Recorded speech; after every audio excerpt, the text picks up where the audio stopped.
So what are you working on now? Raptors, mostly. My favorite. Do you remember the sounds they made? I try not to. Ellie, all our theories about raptor intelligence, what they were capable of, we weren't even close. Tell me. Well, we did cranial scans of a fossil skull. We found what looks like a very sophisticated resonating chamber. Wait a second. So we were right. I mean, they had the ability to vocalize. I'm convinced it's the key to their social intelligence. Which explains why they could work together as a team. And coordinate their attacks so their prey wouldn't know what was going on. They could talk to each other. To a degree we never imagined. Ellie, they were smart. They were smarter than dolphins or whales. They were smarter than primates.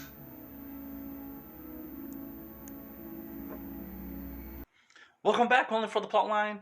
I hope you guys are having a great 2021 so far. Okay, so Jurassic Park 3. A couple, in a sense, kidnap Dr. Grant. He brings his colleague for what he thought was going to be like a narrated tour. Ends up being a search and rescue for their son. Okay, so let's see. So Jurassic Park 3, one of the better Jurassic Park sequels, in my opinion. It's 2 and 3. I think because it's more like we're going into their territory and not welcome to what we have in our zoo type enclosures. Okay, so let's see. Disappointed though Grant and Ellie aren't together, but at least we get to see them and they're still hanging out, really good friends and everything. So this, I guess, what starts as an awkward conversation because he says everything we knew, we weren't even close. Yet everything he says, they already did know. And he's, in a sense, you know, when you predict it. There we go. Predicted. So, okay, let's see.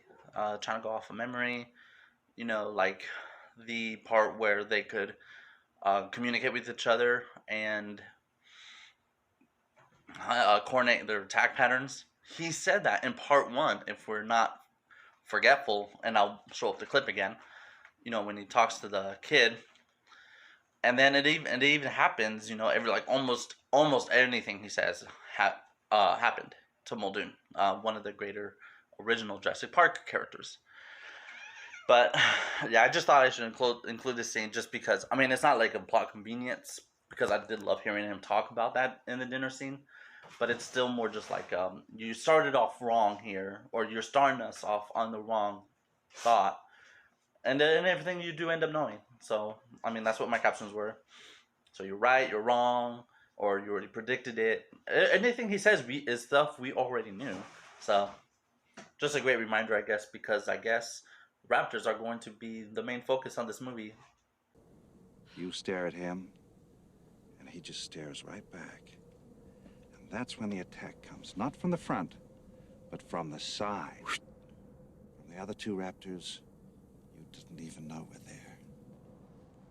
Because Velociraptor's a pack hunter, you see. He uses coordinated attack patterns, and he is out in force today. And he slashes at you with this 6-inch retractable claw, like a razor, on the middle toe. He doesn't. Your desk. Oh, yes, sir. We're good to go here. Matter of fact, I can lock things down just as soon as you drop through that way. As you can see, I'm going to try to do like a lot of my Jurassic Park backgrounds. And I'm wearing the shirt. This, real quick, I got like from one of my customers I delivered to. Doing groceries. I just like mentioned how cool it was being in a garage. And she let me keep this. So shout out to her because I told her I would keep this and love it, and I really do. I don't think she believed me at first, but yeah, it's like the original park, or the original dinosaur poster. If it's background or backwards, sorry, you know, I'm just doing the camera selfie. But okay, so yeah, so previously, we showed the clip of the coordinated attack patterns that Dr. Grant assumed was wrong, even though he was right about it. This clip. We see that he hires the mercenaries. We're introduced to the mercenaries and the pilots of the plane that they're going to be taking. And he says that he could lock things down as soon as he drops the payment. So whether or not why Dr. Grant didn't do it for his, because I'm not going to, show his whole scene because it wasn't like a plot convenience type thing. So that was like like his fault, like I said. So I wonder how much he charged for these guys, and how much he kind of already had, how much he was gonna pay these guys to do everything. Isn't that funny? The ones he paid are the ones that end up dying.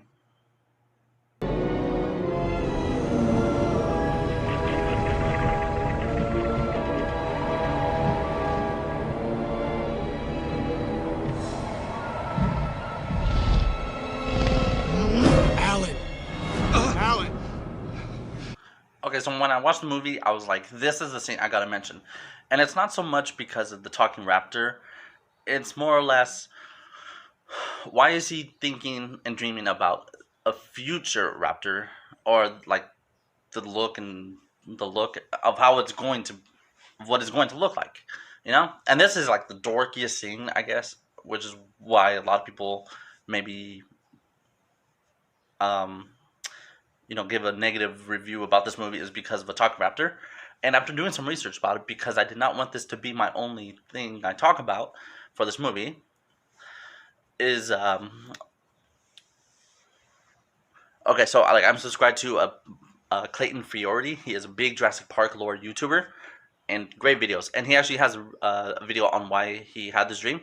So I'm just going to basically show you a quick thing about from something earlier in the movie, which is why this part, the talking raptor, is in the scene. So pay attention to this part. I would put the link up, but I'm still kind of I'm kind of new to this again, because I haven't done this for so long. And I don't have a computer to do this, so I have to do everything with phone. So, Clayton Fiorti. Say my name. Is my name Alan? Is my name Alan?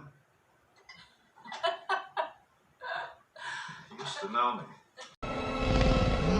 Alan.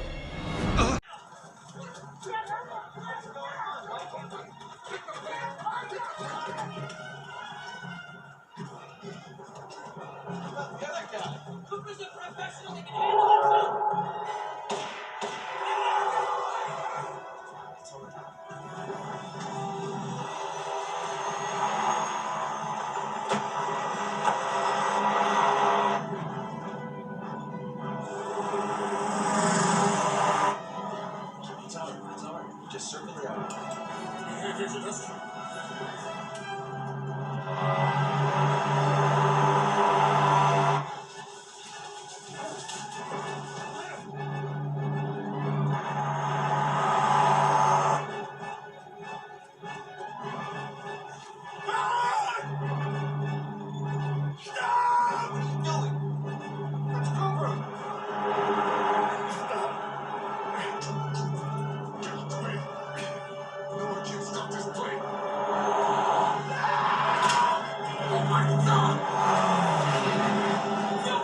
Okay, guys, this is basically the last scene that I have. Mainly because I didn't see anything in the future parts of the movie, and besides that, my space is running out on my storage phone, and I'm still trying to figure everything out. It is a new phone. So, basically, the last part, the plane is facing this way. Everyone's boarding, so they look this way because they hear the shots. The plane does the turnaround to start off the runway. Cooper got pretty far in front of them while the plane is already moving pretty fast. And it wasn't just like he stops right in front of the plane. He was a good chunk where they might have had time to stop. I'm not exactly sure. But we all know that they knew what it was, or was going to be pretty big and dangerous. So he couldn't stop the plane.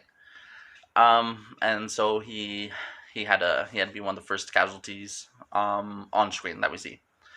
So comment on any of the thing I might have missed, future, or that I just skipped in the movie, or comment anything about one of the points I made. Was it a wow factor? Was it something you might have already knew? Just some valuable feedback, you guys. Okay, I hope you guys have a good day. Bye.